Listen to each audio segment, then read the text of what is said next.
Something that I've noticed so often is that certain programs that tackle a certain demographic, so for instance, employment, entrepreneurship, they may tackle the symptoms, if you want to call it that, but they don't tackle the root cause.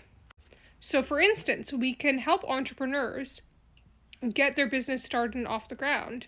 But if we're not tackling the systematic inequalities that exist when you are a profitable business versus a small business or entrepreneurship endeavor, nothing ultimately is going to change.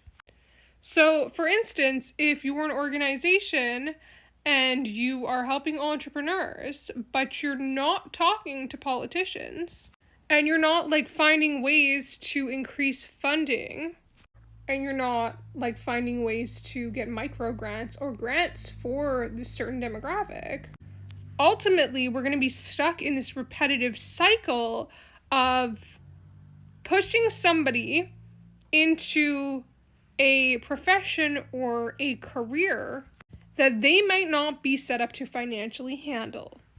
And if we're thinking about that, I think that there's a huge disconnect to push underserved communities and people that are already dealing with poverty into the realm of a loan.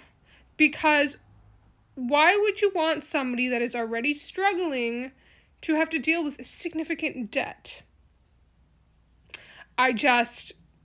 In good faith, I could never steer somebody in that direction. I think starting small, using what you have, and working under that, and then continually building up as you go, is much more of a sustainable structure than taking on a financial load that you might not be able to carry. It just blows my mind that that is somehow the solution versus hey, where the hell are the grants? Anyways, it makes me really mad, and I talk to politicians as much as I can, and I think if you're in this realm, you need to familiarize yourself with who is in charge of that, because ultimately nothing's going to change unless we're starting to have those conversations on a grand scale.